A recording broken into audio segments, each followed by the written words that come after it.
우리 좌우에 계신 분들과 서로 축복하며 인사하십시다. 올해는 잘 되시기 바랍니다.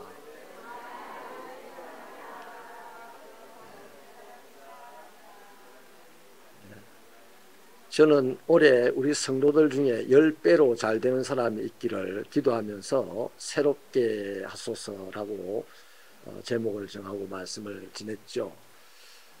하나도 안 되면 갑절로라도 잘 되시기를 바랍니다. 어쨌든 잘 되시기를 바랍니다. 2024년은 잘 되는 해입니다. 세상 사람들도 난리더만요. 올해가 갑 네? 갑진년 청룡의 해라면서요. 그 세상 사람들은 청룡의 해라고 지금 잘 떼보려고 엄청나게 애를 써요. 저는 오룡이 아닙니까?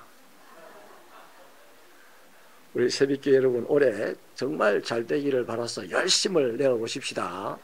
2024년은 그냥 지나가지 않을 것 같습니다. 기대가 됩니다. 감사한 예물이 있습니다. 이승홍 집사님, 차정옥 집사님께서 감사 예물 드렸고, 정문규 집사님 가정에서 예배 드림을 기쁨으로 삼고 예물을 드립니다. 예수님을 사랑하면 당연히 예수님과 친밀하겠죠. 여러분, 예수님 사랑하십니까? 우리 다 예수를 믿습니다. 다 예수를 믿는데 그 다음 예수와의 관계에서 사랑이라고 들어가면 살짝 부담을 가지게 됩니다. 사랑하면 제 경험상 모든 것을 다 주어도 아깝지 않더라고요. 그러니까 사랑이라는 언급을 하는 순간 내가 예수님에게 다 주어야 된다 하는 이 부담감이 살짝 와서 믿습니까의 아멘과 사랑하십니까의 아멘에 조금씩 뉘앙스의 차이가 와요. 그 다음 사랑하신다고 보고, 사랑하신다면 예수님과 친밀해야만 마땅하지 않습니까? 사랑하는 사람은 가까이 있습니다. 기속말로 소곤소곤합니다. 사랑할수록. 연애하는 애들 보니까요, 말도 안 되더만 그냥 저것들이만 있는데도 괜히 귀에다 대고 소곤소곤 저것들이만 있는데 사랑하기 때문이에요. 사랑하니까 친밀해서 더 가까이 있고 싶은 거예요. 자, 질문 드립니다. 예수님을 믿습니까? 예수님 사랑하시죠? 이제는 새로워집시다. 내가 믿고 내가 사랑하는 예수님과 좀 더 친밀해지는 24년이 되시기를 바랍니다. 어찌 보면 믿는다 치고 사는 그리스도인이 많고 사랑한다 치고 생활하는 그리스도인이 많아요. 우리의 믿음이 진짜 역사가 일어나는 믿음이 되고 우리의 사랑에 모든 두려움이 사라지고 모든 허물을 덮어주는 놀라운 그런 역사가 있으려면 예수님과 친밀해야 됩니다. 자, 예수님과 친밀한 가장 적극적인 표현이 뭐겠어요? 그분의 말씀을 듣는 겁니다. 말씀 읽고 듣고 배우고 묵상하고, 이게 바로 예수와 친밀하다는 증거입니다. 예수가 어떤 인형처럼 아니면 어떤 물건처럼 사물처럼 딱 나타나면 눈에 보이겠지만 안 나타나잖아요. 예수님은 오늘 우리 곁에 말씀으로 와 계세요. 그러니까 말씀을 읽고 듣고 배우고 묵상하는 일에 열심을 내는 사람은 예수님을 믿구나. 저 사람이 예수님을 사랑하는구나. 저분이 예수님과 친밀하구나. 마르다는 예수님 사랑했어요. 근데 예수님 밥 주려고 부엌에 있었어요. 마리아도 예수님 사랑했어요. 예수님을 위해서 한 것이 하나도 없어요. 그냥 예수님의 발치에 앉아서 예수님의 침세례를 좀 받았겠죠. 그분의 말씀을 듣는다고. 근데 나중에 마르다는 예수님을 사랑했는데 신경질을 내더라고요. 근데 마리아는 예수님을 사랑했는데 예수님이 막 설교하면서 침을 튀기도, 또 예수님이 그 스레파를 신고 다녔기 때문에 다리에 그냥 새카맣게 먼지가 올라붙어도 그것이 징그러워, 아이고 더러워 하지 않고 그냥 쳐다보고 말씀만 듣고 있었어요. 근데 마리아는 평생 불평 한마디 안 하더라고요. 할렐루야. 그 말씀의 위력입니다. 예수님과 가까운 사이에서 일어나는 현상이죠. 사랑하는 여러분, 오늘 베드로 사도가요, 베드로 후서를 기록한 아주 중요한 목적을 보여주고 있는데, 그게 뭐냐니까 거짓 선생을 경계하는 것을 가르치자고 합니다. 베드로 후서를 베드로가 왜 썼냐면 교회 안에 들어와 있는 이 거짓 선생들을 경계해야 되기 때문이에요. 지금 베드로는 곧 죽어요. 본인이 곧 죽는다는 사실을 알고 있기 때문에 자기가 죽고 난 다음에 자기에게 가르침을 받았던 이 베드로 후서를 읽는 이 성도들이 그들 속에 지금 섞여 있는 거짓 선지자들에게 휘둘릴 가능성이 100%입니다. 그래서 그 거짓 선생들을 경계를 하는 목적으로 베드로 후서를 쓰고 있는데, 여러분, 교회라는 것은요, 뭡니까? 교회에 모인 구성원들에게 복음에 대한 바른 지식을 가르치는 곳입니다. 교회에 모이면 교회가 기능하는 것이 공동체적으로 기능하든 목회자를 통해서 기능하든 뭐 구역장을 통해 기능하든 성도들이 기능하든 어쨌든 교회라는 이름으로 교회에 모인 성도들에게 가장 먼저 해야 될 일은 복음을 가르치는 겁니다. 네. 그 다음에 또 한 가지가 뭐냐면 복음을 가르치면서 그들로 하여금 신의 성품에 이르도록 인도해야 되는 겁니다. 자, 복음을 가르쳐서 그 복음에 의하여 도전받은 사람이 점점점 성품이 하나님처럼 되어가는 겁니다. 그 인도, 그걸 신학적으로 견인이라 그러죠. 그래서 교회가 하는 일들이요, 복음을 가르치고 교회 구성원들로 하여금 신의 성품을 갖추도록 인도하는 것, 이게 교회가 해야 될 일입니다. 제가 여러분에게 해야 될 일이고 여러분이 여러분의 옆에 계신 성도에게 해야 될 일이라고요. 자, 그렇게 하면서요, 이러한 복음을 가르치고 성도들로 신의 성품에 이르도록 견인하는 이 일을 통해서 성도 한 사람 한 사람이 어떻게 변화해 간다? 새로워져 가는 거죠. 날마다 새로워져 가는 거예요. 어떤 사람으로? 예수처럼 살아가는 사람으로 변해가는 겁니다. 그러니까 교회에 모인 사람들은 어제 온 사람과 30년 교회 다닌 사람과의 삶의 차원이 달라야 돼. 기도의 차원도 달라야 되고 예배의 차원도 달라야 되고 언어의 차원도 달라야 되고 달라야 돼요. 같을 수가 없어요. 왜냐하면 복음을 배우고 신의 성품에 참여한 세월이 얼만데, 그러면 그 사람이 그렇게 복음을 배우고 신의 성품에 참여해서 점점 깨달을 때마다 예수처럼 살아야지 각오를 하고 결심을 하고 예수처럼 살려고 노력하다 보니까 서당께 3년도 풍어를 얻는다 하잖아요. 그 예수를 믿은 지 세월이 좀 되면 남들이 볼 때, 다른 타인이 나를 볼 때, 저 사람을 보면 예수가 누군지 알 것 같다, 예수가 어떤 일을 하신 분인지 알 것 같다, 뭐 이런 게 돼야 되는 겁니다. 그렇게 되는 삶으로 나아가는 저와 여러분의 신앙이 되기를 축원합니다. 그래서 베드로는요, 이 복음의 지식, 진리, 성경을 읽고 듣고 배울 것을 강조합니다. 나중에 그런 얘기를 하죠. 하나님의 말씀을 신령한 젖이라고 하면서 어린 아이가 엄마의 젖을 사모하듯이 신령한 젖을 사모해라. 다른 거 먼저 할 게 아니에요. 하나님의 말씀이 그냥 꿀꿀꿀꿀꿀, 아니 꿀꿀꿀해, 콸콸콸콸콸 하고 내 말씀이 내 안에 들어와가지고 그 말씀이 그냥 거꾸로 콸콸콸 올라올 때 입으로 올라오고, 그러면 말이 신령해집니다. 그 말씀이 눈으로 확 나옵니다. 눈이 달라집니다. 세계관이 달라지는 거죠. 그 말씀이 손으로 확 나옵니다. 이 손이요, 악수만 해도 손이 따뜻한 뭔가가 느껴지게 되는 거예요. 제가 옛날에요, 어떤 장로님하고 악수를 딱 하는데 장로님이 그날 기분이 나빴던가 봐.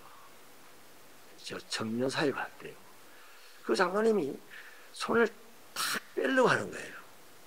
그래서 제가 꼭 잡으니까 놀래가지고 확 쳐다보더라고요. 뭐가 들켰다? 내가 당신을 싫어합니다 하는 게 내게 들킨 거예요. 그럼 손만 잡아도 상대의 감정을 어느 정도 알잖아요. 그런 겁니다.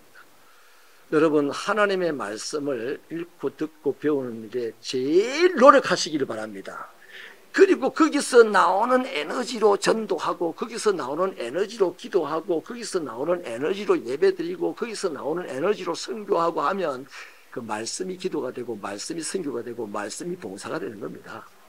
그러면 그 교회는 하나님의 말씀이 역사하면요, 사단은 다 떠나가고 질병은 다 떠나가고 풍요로움은 물물처럼 밀려들고, 할렐루야, 그런 축복이 있기를 소원합니다.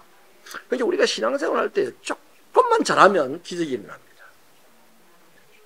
지금보다 조금만, 작년보다 올해 조금만 더 잘하면 기적이 일어난다고. 그런데 여러분, 이렇게 복음을 배워서 신의 성품에 참여하고 점점 예수님처럼 살아가기 운동을 하는 이것을 바울이 각해원에서 성경을 읽으라, 성경을 들으라고 하는데, 이걸 바로 방해하는 자들이 그 공동체 안에 있었습니다. 그게 바로 거짓 선생들이었어요. 거짓 선생들. 이 사람들은 자신의 목적을 이루기 위하여서라면 밖에서 활동하고 있는 이단까지도 교회 안으로 불러들이는 일을 서슴없이 하는 사람들입니다. 여러분, 베드로가 놀라운 것은요, 교회 안에 이런 거짓 선생들이 있다는 사실을 전혀 이상하게 여기지 않았습니다. 베드로가 이상하게 여기지 않는 게 또 하나 더 있죠. 애매하게 고난당하는 것을 이상하게 안 여겼어요. 내가 왜 고난당해야 돼? 내가 왜 억울한 일 당해야 돼? 이런 거 하지 않았습니다. 믿보신 조물주에게 부탁하라 그랬습니다. 그래서 베드로는 교회 안에 지금 거짓 선생이 있다, 왜 있어야 돼? 이걸 하지 않았어요. 당연하다고 생각을 했습니다. 오히려 그런 자들이 있을 거라고 확실하게 말을 합니다, 베드로는. 왜냐하면요, 잘 살펴보세요. 구약시대, 저 노아 시대에도 이런 거짓 선생들이 있었어요. 출애굽한 이후에 이스라엘의 왕정 시대에도 거짓 선지자들이 있었어요. 믿음의 공동체였던 이 이스라엘 백성들에게 항상 그 공동체 안에는 거짓 선생들이 있었습니다. 그래서 이런 거짓 선생들이 있다. 예수님도요, 가라지 비유를 하지 않았어요. 그 가라지가 있는 것을 이상하게 여기지 말고 내버려 두어라. 그 가라지 뽑으려고 노력하다가 엄한 곡식까지 다 뽑아버릴까 염려가 된다. 그 마지막 추수 때에 가라지는 분리해서 갖다 버리면 된다, 이런 말씀을 하시잖아요. 마찬가지로 하나님의 백성들의 역사 안에 그 공동체 속에서는요, 항상 거짓 선생들이 있었고 거짓 선지자들이 있었습니다. 그러니까 이것들을 없앤다는 것은 불가능한 겁니다. 또 없앨 수 있는 효과적인 방법도 없습니다. 그럼 어떻게 해야 되겠습니까? 그래서 베드로는 그 사람들이 누군지를 잘 구별해 가지고 그 사람을 쫓아내는 게 아니고 그 사람들을 내가 멀리 할 수 있어야 한다는 것이 바로 베드로가 가르치고자 하는 겁니다. 그래서 교회 안에서 거짓 선생이 어떤 사람이 거짓 선생인지를 잘 구별한 능력을 갖추고 신앙생활을 해야 된다. 그래서 성경을 잘 배워야 된다. 우리 교회에서 지금 교리 공부를 아주 심도 있게 합니다. 저는 그 정말 잘하는 거라고 생각을 해요. 교리 공부를 하신 분들요, 나 했는데 하지 마시고 시간만 되면 할 수만 있으면 또 하십시오. 공부를. 너무나 중요한 겁니다. 자, 그래서요, 이 베드로는 거짓 선생을 파악하는 기준을 제시하는데요, 이 거짓 선생들은 첫째로 이단들이나, 다시 말하면 왜곡된 지식을 사용하는 무리들을 불러 들여와서 그들에게 얘기를 듣고 점점 주님을 부인하는 대로 흘러갑니다. 또 두 번째 특징은요, 호색과 같은 죄를 퍼뜨려서 그 결과로 진리의 교회가 세상에 비방당하는 악순환을 계속 야기시킵니다. 이것은 베드로가 가르친 대로 바른 지식과 신의 성품 이거 대비되는 거잖아요. 이런 사람들의 이런 행위를 왜 합니까? 왜 이 사람들이 이단들의 사설들을 갖고 들어와 가지고 들으면서 주님을 부인하는 데까지 이르게 되면 또 왜 교회 안에 호색 문화를 갖고 들어와서 퍼뜨려서 세상 사람으로 하려고 욕을 먹게 하느냐? 그 이유는요, 자신들의 탐심을 채우기 위해서입니다. 이 사람들의 목적, 거짓 선생의 목적은요, 예수 믿고 천국 안 없어요. 예수 믿는 사람들을 이용해서 자신의 욕심을 채우려고 지금 작업을 하는 사람들이에요. 말은 뭐 천국 이야기하고 사랑 이야기하고 예수 이야기하고 다 해요. 그러니까 분별을 잘 못합니다. 그래서 깊이 성경을 배워야 한다는 것이죠. 오늘 본문에 보면요, 이 사람들은 궁극적으로 신앙인, 하나님의 백성들의 이 공동체 신앙인 한 사람 한 사람을 어떻게 생각하냐면 자신의 이익의 도구로 생각합니다. 자기 이익의 도구. 여러분 옆에 계신 분들은 어떻게 생각합니까? 오늘 좀 도전받으시기 바랍니다. 예수를 모신 그릇이다. 이렇게 생각하시기 바랍니다. 여러분 옆에 계신 그분이 예수님을 모신 그릇이라고 생각하면 정말 여러분이 예수님을 믿고 예수님을 사랑하고 예수님을 친밀하게 대하는 사람이라면 그분의 말 한마디 한마디를 귀중하게 여길 겁니다. 그렇잖아요. 또 그분에게 그분을 깨트리는 어떤 행위는 하지 않을 거예요. 그릇을 깨트리는 행위는 하지 않을 거예요. 근데 우리 지금 드리는 말씀은 굉장히 신앙생활을 하면서 좀 깊이 있게 지금 들어가서 나누는 말씀입니다. 우리는 그냥 평상시 하는 말로 평상시 우리 의식이 저분이 예수님을 모시고 있는 그릇이다 하는 이 의식을 그렇게 갖기가 쉽지 않습니다. 지식적으로는 갖고 있는데 우리 삶의 자리에서는 그 의식이 좀 빈약합니다. 그래서 막 무엇이야 뭐 이렇게 하고 그냥 지나갈 때가 많죠. 그 대신에 그런 상황마다 우리 각자는 상대방에서 심령이 많이 깨어지고 다치잖아요. 인정하시면 아멘. 이런 것들이 중요한 겁니다. 주여 산을 들어서 바다가 메꿔지게 하여 주시옵소서 믿습니다. 요거보다도 주여 내 앞에 계신 분 우리 집사님이 예수님을 모신 그릇인데 내 그분을 소중하게 대하는 마음을 주옵소서. 요게 진짜 기도 제목이에요. 하나님 나라를 이루는 기도 제목이에요. 만약에 우리 중에 오늘 밤에 주야 저 뒤에 영축산이 날아가고 저기가 평지가 되고 저기에 우리 교회가 세워지게 하여 주십시오 해서 저기 날아가고 갑자기 밤에 일어나니까 교회가 세워지는데 새벽교회 딱 하고 팻말이 붙어 있어요. 그러면 어떤 일이 나겠습니까? 다 놀라는데요. 그 사람은 멸망받은 사람이 100번 될 겁니다. 내가 기도회가 됐다 이거. 내가 기도회가 됐다 이거. 이리 되는 거죠. 그 하나님과 상관없는 사람이 되는 거죠. 자, 말씀 거기까지 가기로 하고요. 아무튼 이 거짓 선생들은 교회 안에 하나님의 백성들의 공동체 안에 이미 들어와 있는데 그런 사람들은 대체로 이단들의 말을 잘 배우고 들어서 결국에는 예수님을 부인하는 발언들을 하게 되더라. 그리고 호색 문화를 갖고 들어와 가지고 교회가 욕먹게 하더라. 근데 왜 그러냐고 가만히 봤더니 답은 모든 사람을 자기 탐심의 도구, 자기 이익의 도구로 삼기 때문에 그렇게 한다. 이렇게 지금 베드로가 정리를 합니다.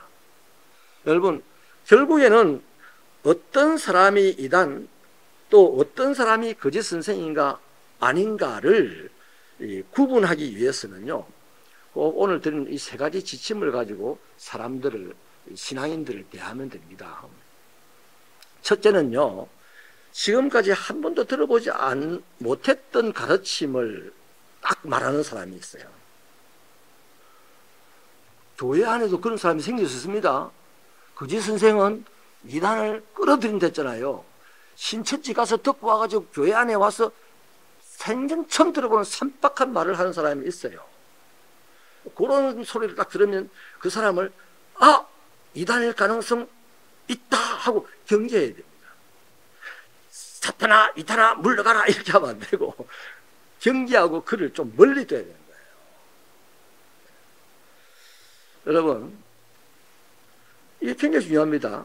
교회 안에서 갑자기 산박한 말을 합니다. 듣도 보도 들어보지 못했던, 지금까지 들어보지 못했던 굉장히 산뜻한 말을 합니다. 신앙적인 말을, 성경의 말씀을 한다고요. 그러면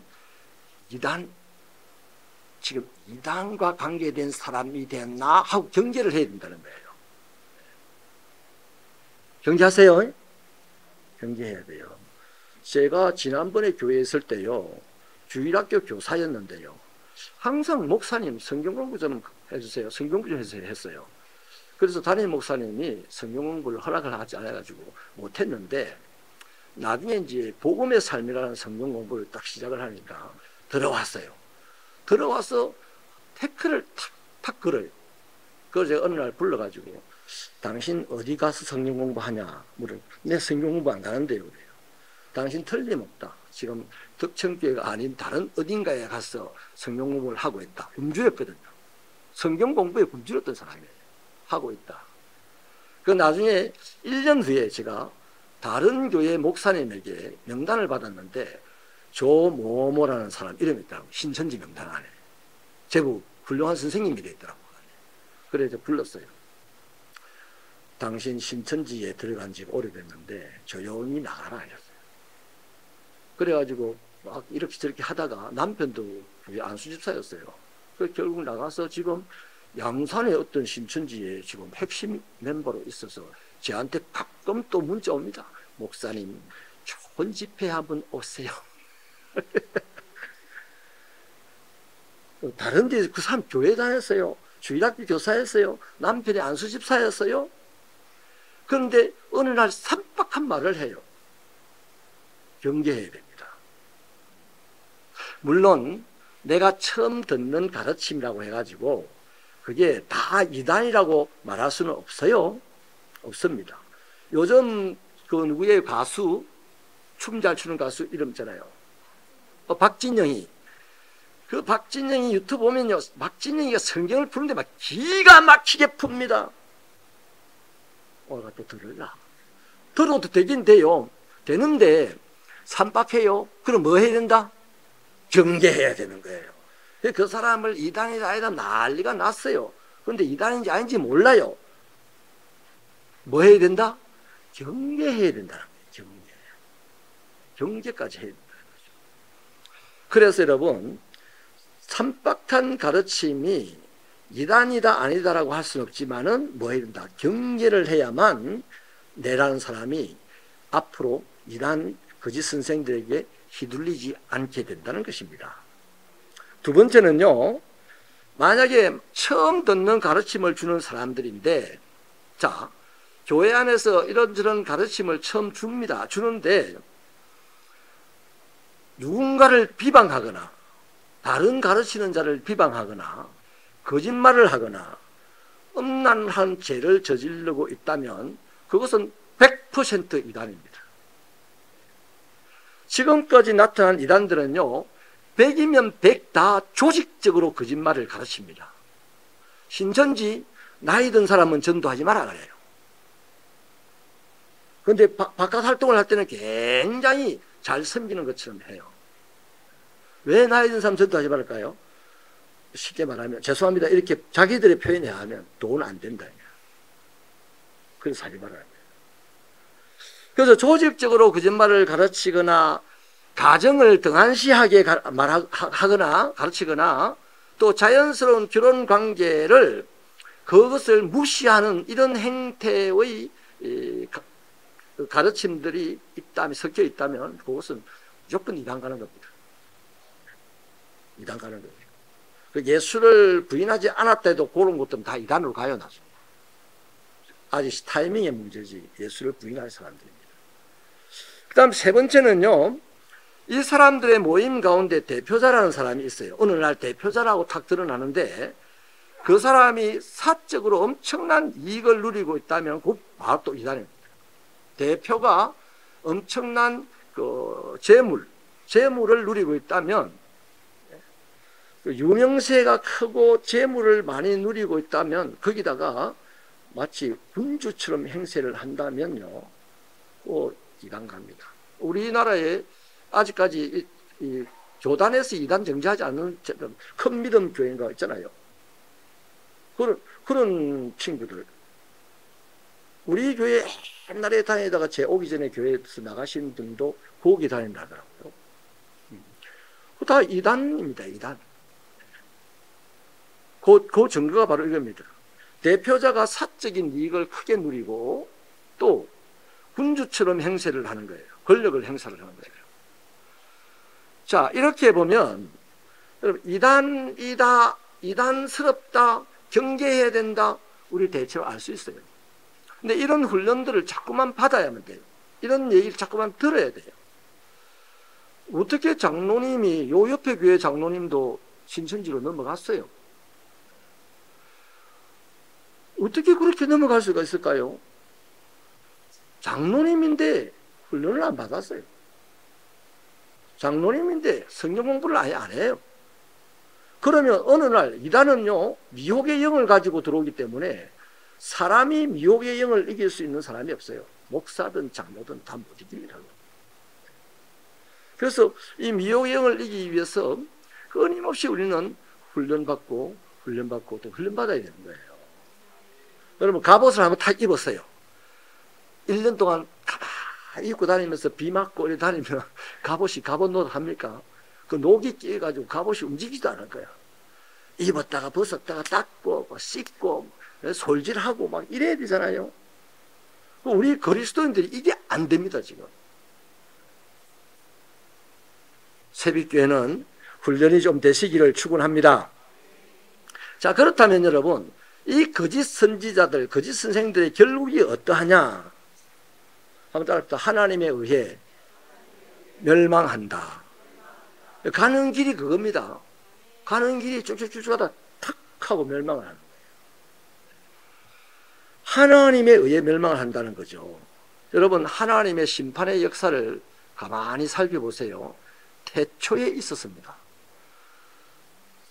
사단에게 하나님이 심판을 했습니다.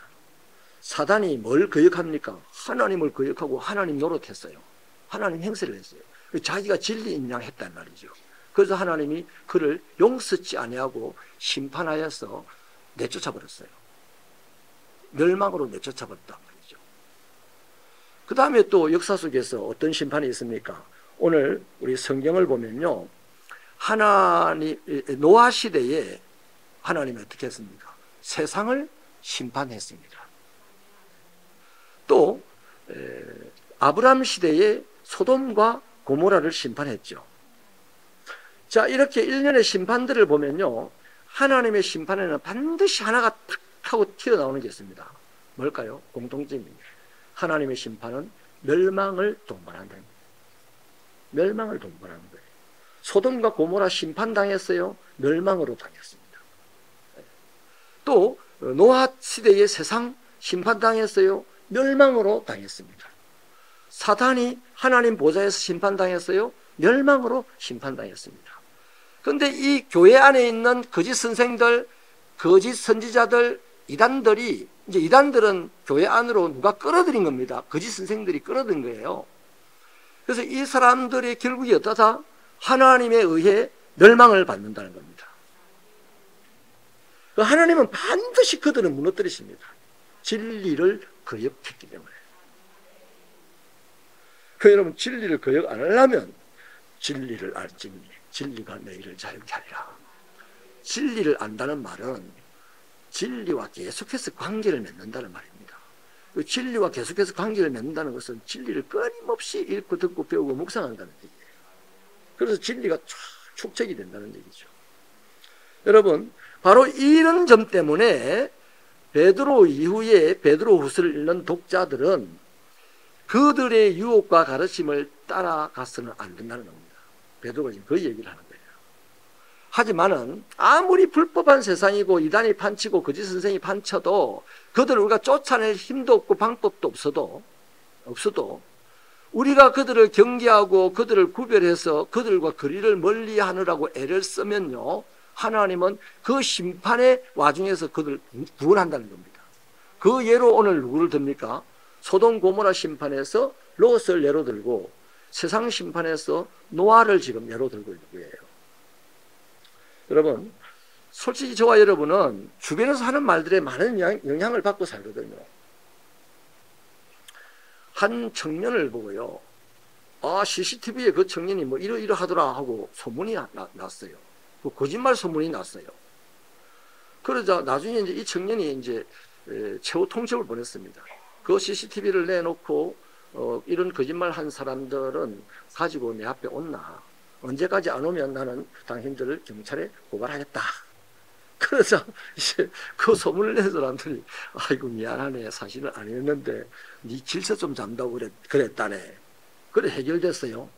그래 해결됐는데 다 해결은 됐어요. 뭐 용서도 해주고 사과도 받고 용서해주고 해결은 됐는데 나중에 성도들의 입에서 좋아하고 그런 소문이 났더라 아이가.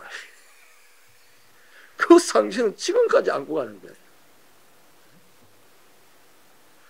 사랑하는 여러분, 저와 여러분들이 살면서 주변에 사는 말들에게 다 영향을 받습니다.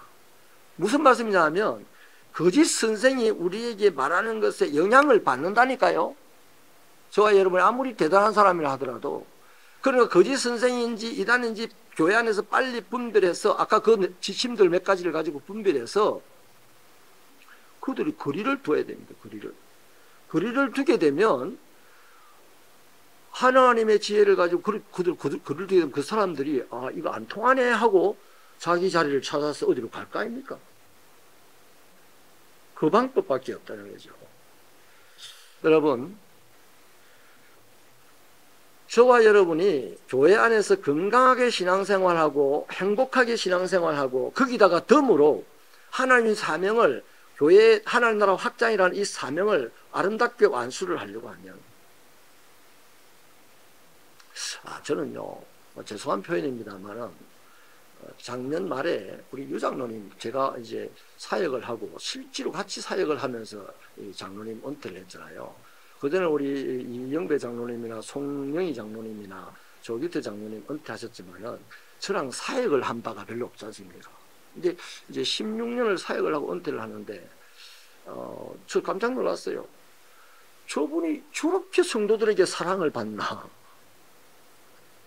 온 교인들이 그냥 수고했다고 그냥 그 짧은 시간에 그냥 애틋하게 사랑을 표현하는데, 우리 송윤재 장로님도 그 사랑을 받게 되기를 바라고, 우리 이후에 은퇴하신 장로님들 다 그렇게 사랑을 받으면서 은퇴하시기를 축복합니다. 그러려면 이제는 더더욱 우리가 더 건강한 신앙생활을 해야 됩니다. 그래서 오직 예수의 진리만 바라보고 진리만 쫓아간다 하는 이 마인드를 가지고 가면서 거짓 선생이 누구인지, 어떻게 저 사람이 하는 걸 보니까 거짓 선생님의 거리를 둬야 되겠네. 왜 자꾸 담임 목사하고 거리를 두려고 하는 사람이 있어? 담임 목사는 가까이 하시기 바랍니다. 교회 올 때마다 우리 순둥이 백 집사님, 김용석 집사님 그렇게 교회에 매일같이 와서 일을 하는데 제가 만나질까 봐 살짝 조심을 하는 것 같아요. 왜 그래? 오자마자 문을 벌컥 열고 목사님 한마디 해주면 내가 신난다니까. 할렐루야. 여러분, 진리만 바라보고 나아가는 저와 여러분 건강한 신앙이 되기를 바랍니다. 그래서 이 거짓 신학, 거짓 선지자, 거짓 선생들의 온갖 말들이나 활동들, 유혹들에서 나를 보호할 수 있는 유일한 것은요, 진리의 말씀, 복음의 지식을 내 안에 채우는 것밖에 없어요. 그것밖에 없습니다. 말씀을 이제 마무리해 갑시다. 현대 그리스도인들은요, 세상에서 일어나는 일들에 대해서는 굉장히 관심이 많습니다. 이를테면 여러 가지 주장이나 정치적인 입장들이나 각종 세계 정세에 대해서는 엄청나게 관심이 많고 공부를 많이 하고, 그래서 모인 자리에 가면 그런 이야기를 하는 데는 막 최고야. 근데 예수 이야기는 안 하는 것 같아. 왜 안 하죠? 만나면 성경의 인물들은, 하나님 나라 일꾼들은 만나면 예수 이야기를 했는데, 이 시대의 그리스도인들은 이상하게 만나면 세상 이야기밖에 하는 게 없어. 예수 이야기를 안 해요. 어디 가서 하려고 그럽니까? 내가 들은 예수 이야기, 일주일에 주일에 설교 듣고 수요일에 설교 듣고 하면서 들은 예수가 얼마나 많습니까? 근데 예수 이야기는 안 해. 하면 아따 우리 목사님 설교를 왜 그딴 식으로 하지? 말을 하면 또 그런 이야기 또 가끔 하는가 봐. 여러분 너무 안타깝습니다. 그래서 세상에 관심이 많고 세상에 있는 것들을, 세상에 대한 것들은 많은 말을 해서 자기 우위를 드러내고 싶은데, 결국 제가 안타까운 거는 그 밑에서 흐르는 영적 흐름, 하나님이 끌고 가신 영적 기운은 전혀 눈치도 못 채는, 그야말로 나병 환자가 자기 아픔을 눈치 못 채듯이 눈치 못 채고 그냥 살아가고 있는 이 모습을 내가 보게 되니까 그게 가슴이 아픈 거예요.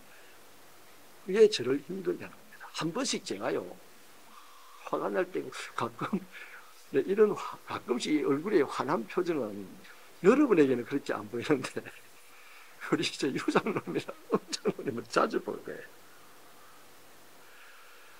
나이가 들어갈수록 이런 부분이 안타까움이 더 크게 다가옵니다.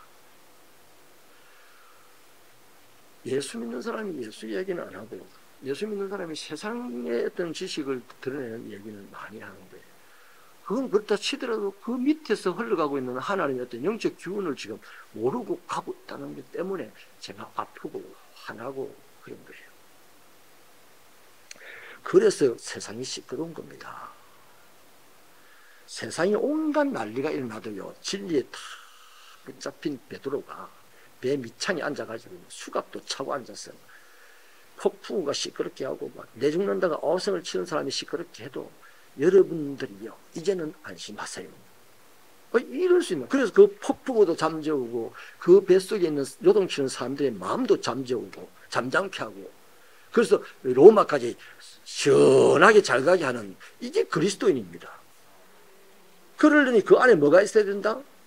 말씀이 차고 넘쳐야 되는 거예요. 그래서 이 시간 축복합니다. 복음에 대한 지식이 신앙의 연수만큼 축적되기를 축원합니다. 이단과 거짓 선생을 분별할 수 있는 능력이 신앙의 연수만큼 축적되기를 축원합니다. 그래서 그걸 위해서 나 자신을 훈련시키는 여러분이 되십시오. 누군가가 반려견을 한 마리 사옵니다. 왜 삽니까?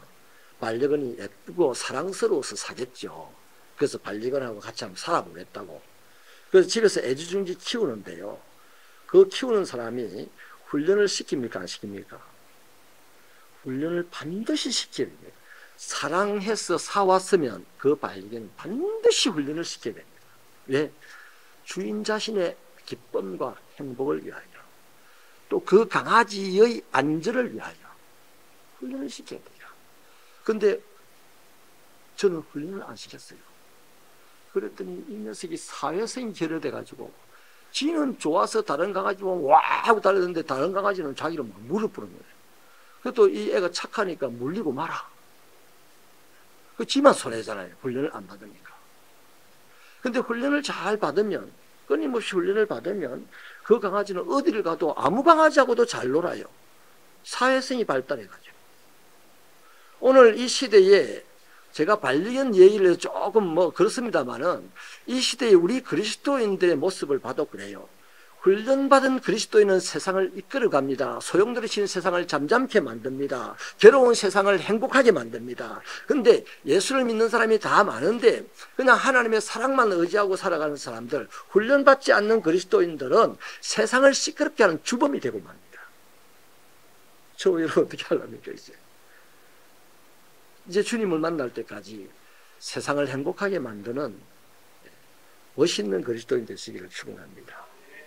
진리를 축적하고 진리를 사수하는 데 열심을 내셔서 거짓 선생 이단들이 아무리 역사하고 장난을 쳐도 흔들리지 않는 여러분들의 신앙 새벽교회의 성장이 되기를 축원합니다. 하나님 아버지, 우리를 도와주셔서 이제 하나님과 우리 사이의 사랑이 진실하게 시작되게 하여 주시고 그 사랑이 친밀함으로 발전하여 하나님의 말씀을 읽고 듣고 배우고 묵상하는 일에 더욱 충성하게 하여 주셔서 세상의 어떤 것에도 흔들리지 않는 믿음을 견지하여 이 시끄러운 세상을 잠잠케 만들고 혼란한 세상을 평안하게 만들 수 있는 하나님의 일꾼들이 되게 하여 주시옵소서. 우리 새벽교회 성도들이 2024년 한 해 동안에는 반드시 잘 되고 잘 되어서 하나님의 말씀이 자신의 삶에서 이루어지는 것을 경험하게 하여 주시옵소서.